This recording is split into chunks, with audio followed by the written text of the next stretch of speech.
urinuria hipotónica, la emisión de orina de baja densidad indica una disminución en la reabsorción facultativa de agua a nivel de los túbulos contorneados distales y de los túbulos colectores, determinada por un déficit de hormona antidiurética ADH o por una resistencia de esa estructura a la acción de dicha hormona. El déficit de ADH se debe a una inhibición transitoria o permanente de la producción o liberación de la hormona y puede estar en relación con distintos factores como ingesta excesiva de líquido, reabsorción y reabsorción de edemas manifiesto u oculta o lesiones hipotálamo-hipofisiarias, diabetes insípida. La resistencia celular a la ADH puede ser igualmente de carácter transitorio o permanente y constituye la expresión de un trastorno metabólico, hipercalcemia, hipopotasemia, hereditario como diabetes insípida, nefrogénica o debido a una nefritis intersticial crónica. La poliuria osmótica, la emisión de orina isotónica con el plasma, es expresión de una diuresis osmótica, determinada por la evaluación de la osmolaridad del plasma que ofrece una alta carga de solutos al filtrado glomerular, como sucede en la hiperglicemia y en la hiperazoemia.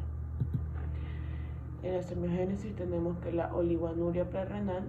Este síndrome se caracteriza por una reducción de la filtración glomerular debido a una hipoperfusión cortical renal que se revierte inmediata y totalmente a restaurar el flujo sanguíneo renal y no se asocia a ningún daño estructural del riñón. El riñón necesita una presión arterial glomerular de menos 40 mmHg, no inferior, para ser funcional.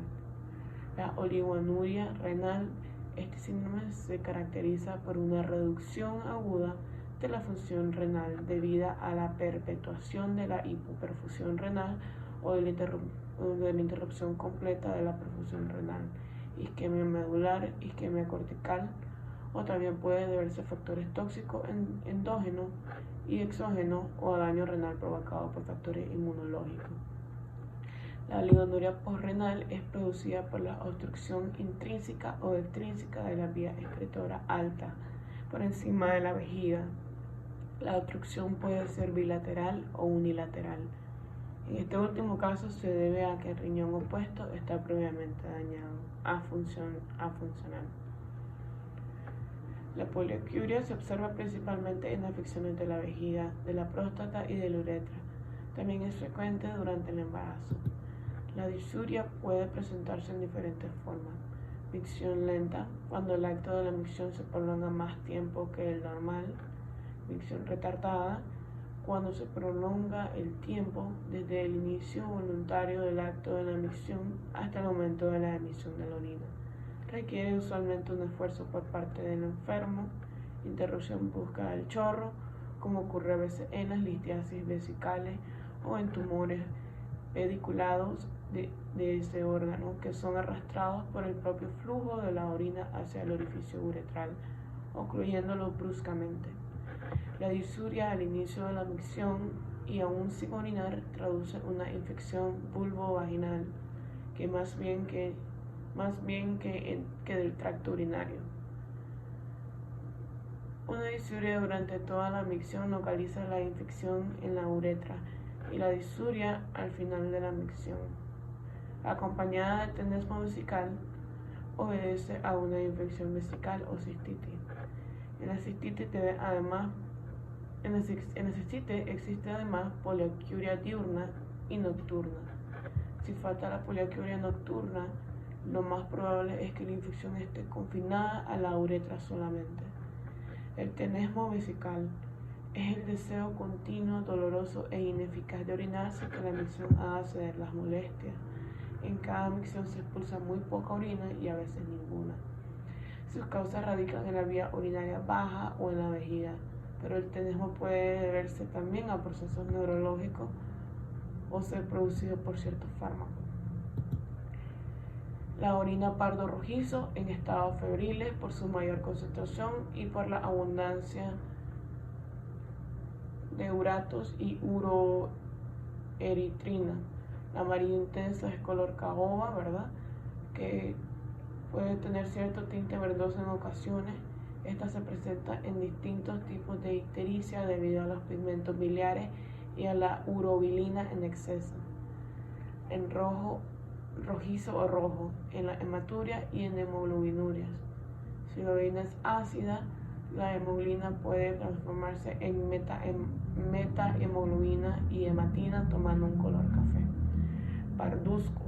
En los sarcomas melanóticos por transformación del melanógeno en melanina al oxidarse.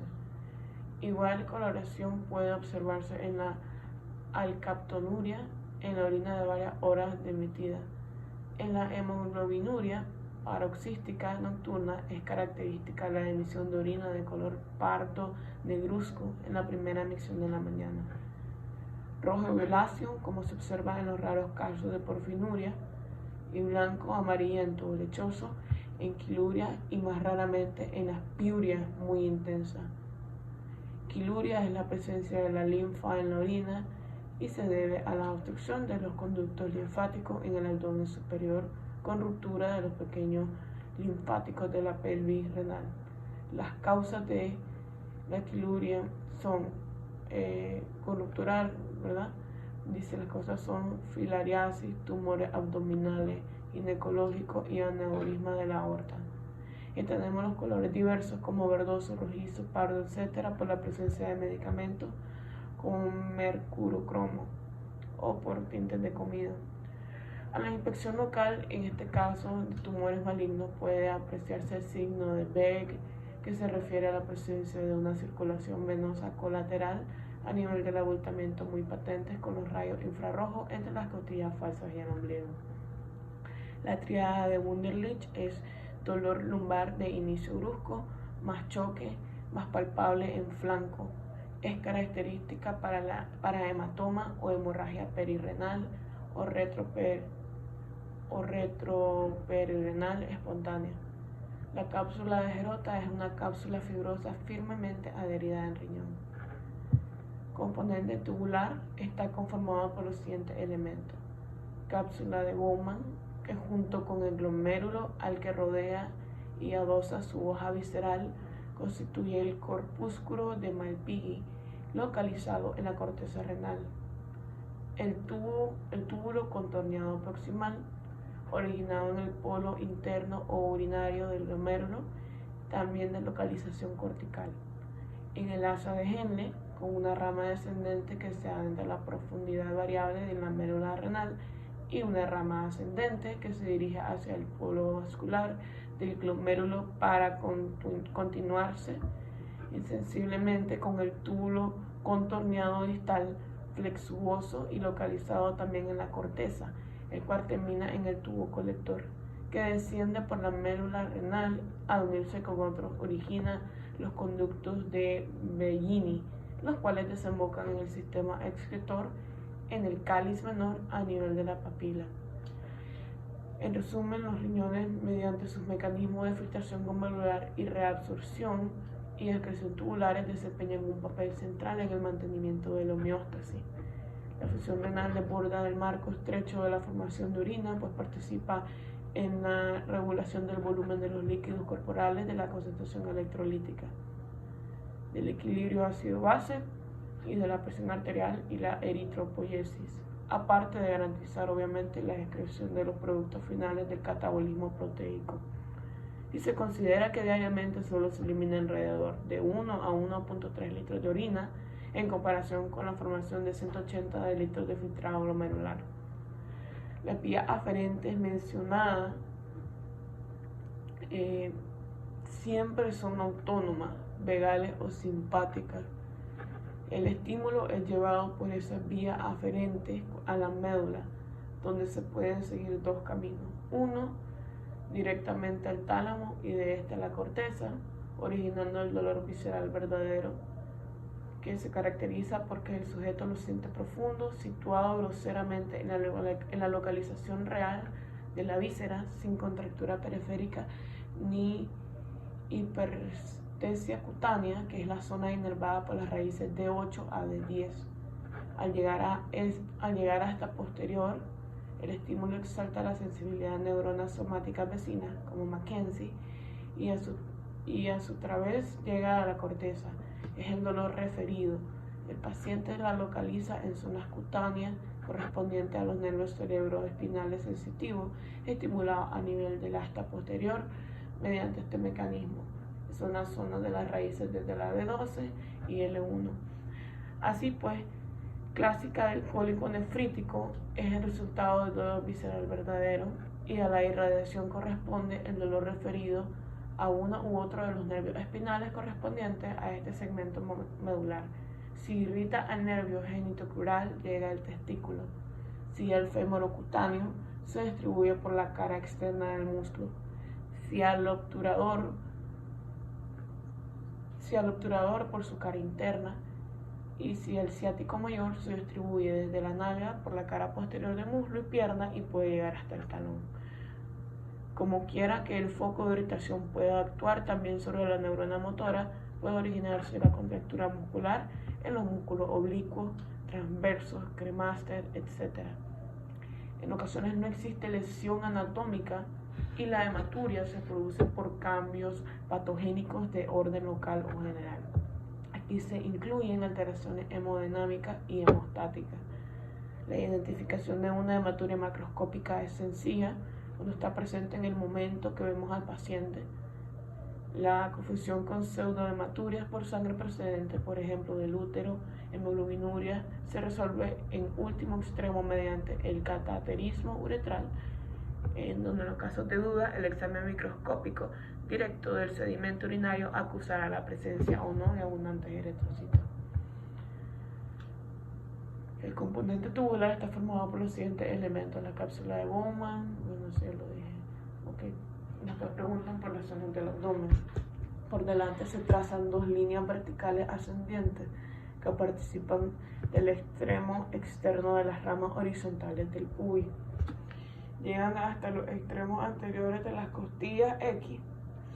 Se cruzan otras dos líneas horizontales, la superior, que es una costilla X derecha con su homónima izquierda, y la línea horizontal inferior, que se extiende de una a otra espina ilíaca anterosuperior.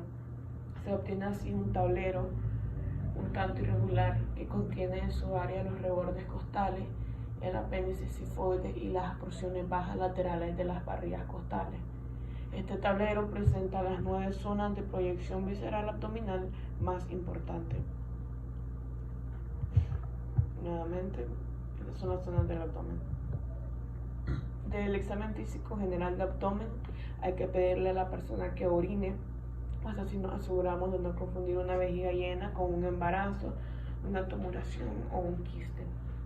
También podemos decir del examen físico general de abdomen que una gran cantidad de personas tienden a poner los brazos hacia arriba, generalmente apoyando la cabeza y o intercruzan los pies, lo que no se debe permitir, pues esto contrae el abdomen y hace el examen más difícil.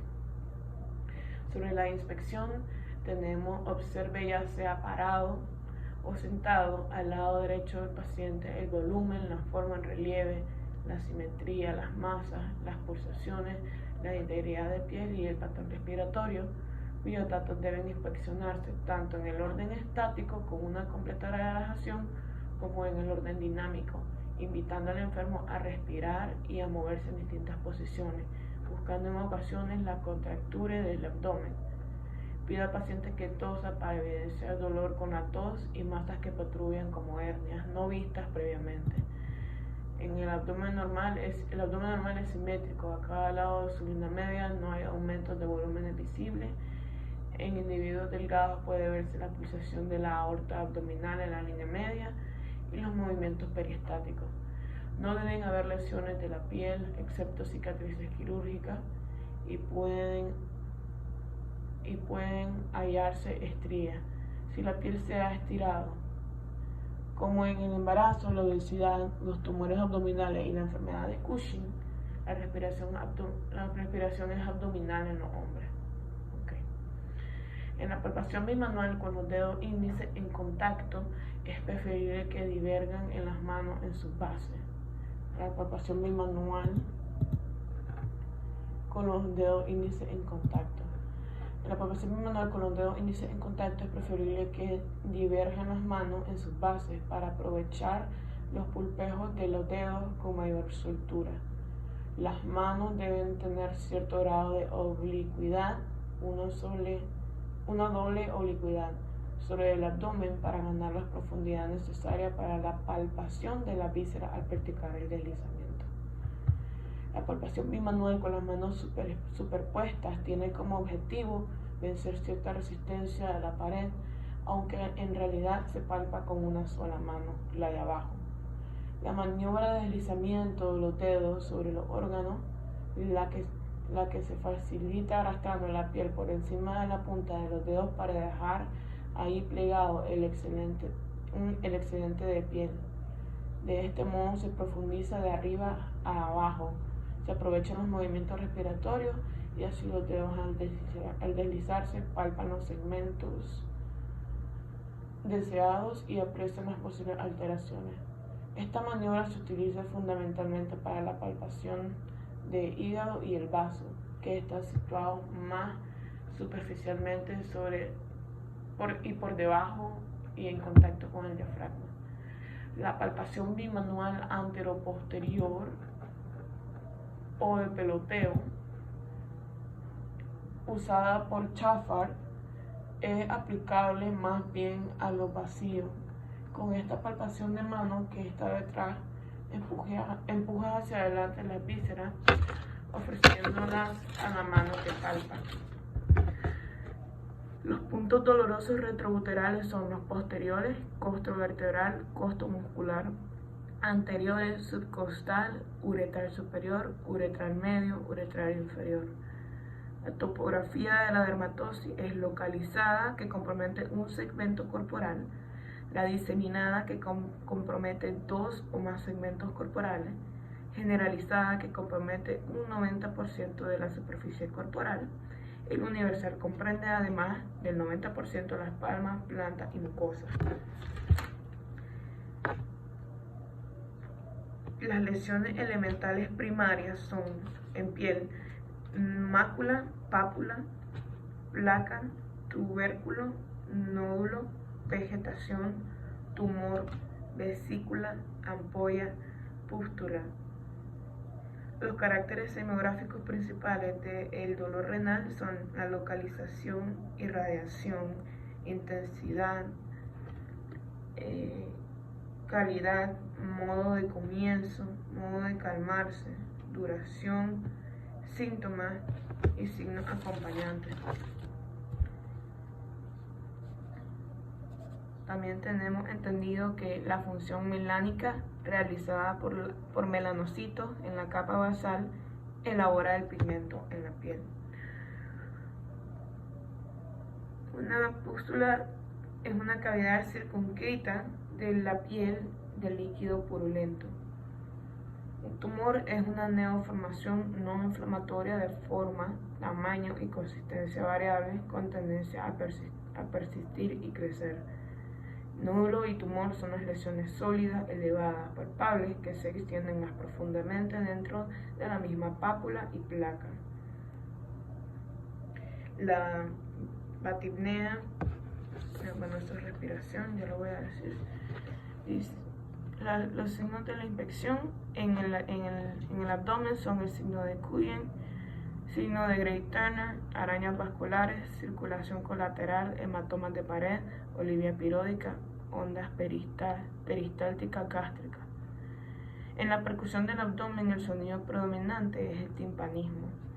Los tipos de palpación bimanual son con los dedos índices en contacto, manos superexpuestas, antero-posterior de peloteo, deslizamiento, desnivel o arrastre.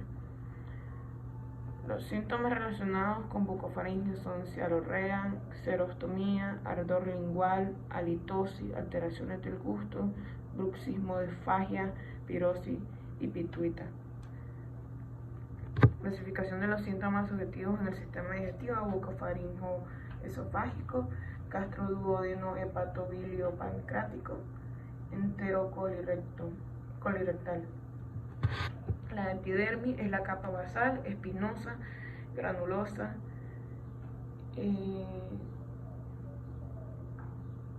córnea. La dermis papilar, reticular, sustancia fundamental y reticular. Hipodermis, adipocito y funciones de hipodermis. Anexo cutáneo, glándula sebácea, sudorípara, pelo y uñas.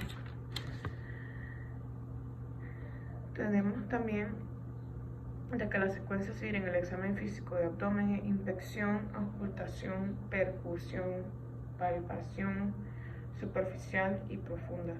Siempre se ausculta primero porque en la percusión y la palpación puede alterar los ruidos hidrointestinales.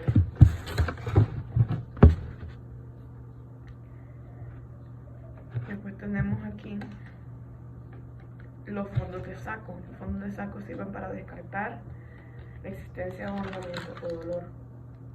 Tenemos también que el fenómeno de Bernet se ordena decir A mientras se observa la pared posterior de la faringe. Se debe observar una contracción, lo que no ocurre cuando el noveno par está lesionado. Tenemos también el fenómeno de Kopner, es la aparición de lesiones cutáneas idénticas a la lesión inicial luego de una lesión externa. También tenemos entendido que las alteraciones de color de la orina ya las dijimos nuevamente: rojo partizo, estado febril, amarillo intenso, distintos tipos de ictericia, rojo rojizo, hematurias, hemoglobinuria. Ya sabemos. Las maniobras de palpación del riñón son la de Glenar, método de Golet, técnica de Montenegro, método de Israel, puntos dolorosos retrouretrales, procedimiento de Manuel de Gullón y peloteo renal. Tenemos que la percusión de Murphy a nivel de la zona renal interna, ¿verdad?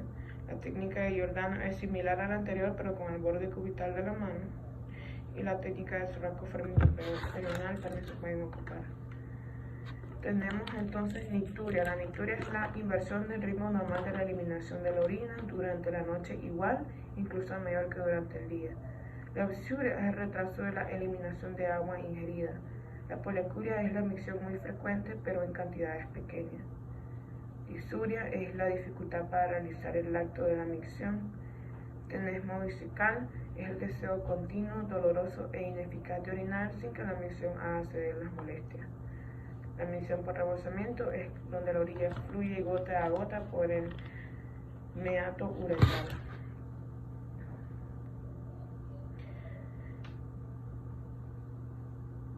En el sexo masculino son predominantes la litiasis renal, uretrovesical y obstrucciones urinarias por hipertrofia prostática. La litiasis renal de infección es más frecuente en la mujer, en cambio, la litiasis cálcica predomina en el hombre. La tosis renal y la pielonefritis son de alta frecuencia en las mujeres y se exacerban durante la vida sexual. La fusión de glomérulos es formar un filtrado libre de proteína a partir del plasma. Entre los 20 y 40 años tienen su máxima frecuencia los cálculos renales. En la infancia y la adolescencia se presenta a menudo la glomerulonefritis difusa aguda en relación con la frecuencia de infecciones amigdalofaringeas. La hematemesis es la expulsión de sangre por la boca, con todas las características de un vómito procedido de náuseas y un verdadero vómito de sangre. Las hematemesis rojas están unidas al carácter rutilante de la sangre vomitada. Hematemesis negras son más discretas o lentas en su producción porque permiten el ataque previo del jugo gástrico. Una enterorragia es la expulsión de sangre fresca por el ano. La melena es la expulsión de sangre digerida por el ano o negra. El prurito es la sensación insoportable de la picazón en el ano y la región circundante. Tenemos también que los riñones están cubiertos por una cápsula fibrosa firmemente adherida llamada cápsula de Gerota. También podemos decir, por lo menos, de la técnica bimanual con mano superexpuesta o de chafar, que ambas manos, izquierda por detrás sobre la región lumbar derecha y mano derecha por delante, obteniéndose una impresión de peloteo del hígado a través del riñón. La técnica bimanual de Gilbert es la captación del borde anteroinferior del hígado, rastreando el hemiabdomen derecho con ambas manos de abajo arriba y viceversa. Las dos manos tienen que estar en forma de triángulo. También tenemos la técnica bimanual de Matthew o la de enganche, que se hace como que si el médico fuese a palpar su propio hígado. Ambas manos en contacto por los índices se colocan a la derecha del ombligo sobre la pared abdominal y se rastrea de abajo arriba hasta alcanzar el borde inferior del hígado. La de Devoto es igual a la de Matthew, pero con el paciente de pie. La técnica de palpación de Glenal es la palpación pulgar, que se ocupa la mano izquierda abrazando la región lumbar con los 4 dedos por detrás y el pulgar por delante, debajo del reborde costal, y la mano derecha sobre la pared anterior, que permite la exploración del borde inferior. Tenemos que la flexión superior son las manos en huesos supraclaviculares pulgares sobre la columna vertebral, el pulplejo medio e índice sobre las clavículas. Es como cuando te están poniendo las manos en el hombro. La flexión inferior, las manos en forma simétrica a nivel de la línea infraescapular. Esta determina la movilidad torácica en parte baja. La ampliación es una mano en la cara anterior y una en la posterior. Esta determina la amplitud en sentido anteroposterior de cada hemitórax. ¿Qué es la citometría? Son perímetros inspiratorios y expiratorios torácicos. En el hombre adulto es de entre 4 y 6 centímetros en el perímetro, y en el hombre deportista de 10 a 12 centímetros, y en la mujer son cifras menores. Tenemos entendido que la batipnea es el aumento de la amplitud, taquipnea es el aumento de la frecuencia respiratoria, polipnea es la respiración superficial y rápida, bradipnea es la disminución de la frecuencia respiratoria. El chain stroke es la ciclopnea, blot es la apnea en periodos activos de frecuencia respiratoria, Kussmaul es la inspiración profunda, expiración breve y quejumbrosa. Para buscar el tono muscular se debe hacer una compresión simétrica, comprimir suavemente con el pulplejo, el índice y medio, sintiendo la facilidad o dificultad con la que se deprimen las masas musculares. En procesos agudos, el tono muscular se llama hipertonía muscular, y en procesos crónicos se llama hipotonía. El soplo cavitario durante la expiración, tonalidad grave, semejante a cuando intentamos hacer vaho. Y el soplo eufórico es inspiratorio y expiratorio, suave, semejante a cuando se sopla un botellón o vasija. Si la cavidad es menor de 6 centímetros, el soplo será cavitario. Si es mayor y de paredes lisas, será eufórico. La maniobra aplicable en los casos de palpación aparentemente imposible por hipertonía parietal es el método de Galambo, que son las dos manos así alejadas en el abdomen. Nuevamente, el método de Galambo es la maniobra aplicable en los casos de palpación aparentemente imposible por hipertonía parietal.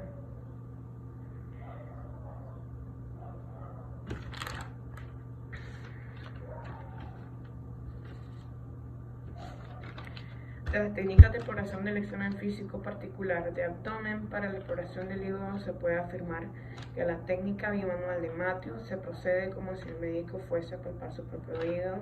La palpación bimanual de Chaufar consiste en el manejo de ambas manos, izquierda por detrás y derecha por delante, obteniéndose una impresión de peloteo del hígado. La técnica de Glenal consiste en colocar una mano izquierda abrazando la región lumbar con 4 dedos por detrás y pulgar adelante abrazando la región lumbar debajo del reborde costal, la mano derecha sobre la pared anterior.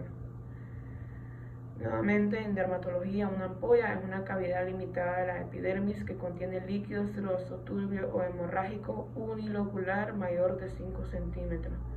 Las flictenas son ampollas grandes producidas por quemadura. Un nódulo es una lesión sólida de la hipodermis, más palpable que visible en su comienzo, y al crecer invaden la dermis y epidermis. Una vesícula es una cavidad circunscrita de la epidermis multilocular menor de 5 centímetros de contenido líquido, y esta tiene 4 mecanismos: intracelular o parenquimatosa, intracelular, que es el eczema tópico, degeneración globosa, como herpes simple, zóster, varicela, degeneración reticular, viruela, vacuna. Una pápula es la elevación circunscrita de la piel de consistencia sólida que no deja cicatriz y se resuelve espontáneamente dejando una mácula.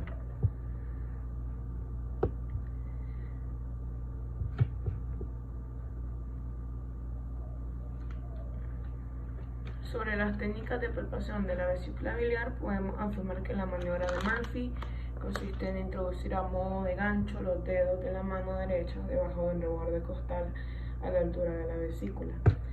La maniobra de Fiesinger se aplica toda la mano sobre el hipocondrio derecho y se invita al enfermo a inspirar profundamente y suavemente, y si se provoca dolor punzante en la colicistitis calculosa. La maniobra de Abraham se coloca al enfermo en decúbito dorsal, se busca el punto medio de la línea que va desde el cartílago noveno al ombligo, y uniendo aquí los dedos de la mano derecha se provoca dolor. Sobre la exploración del método del páncreas, el método de Mallet-Kay se aconseja colocar al enfermo en decúbito lateral derecho con los muslos semiflexionados sobre el abdomen. En el método de Groth se coloca al enfermo en decúbito dorsal con piernas flexionadas. El punto pancreático de Desjardins corresponde a la desembocadura duodenal del conducto pancreático principal.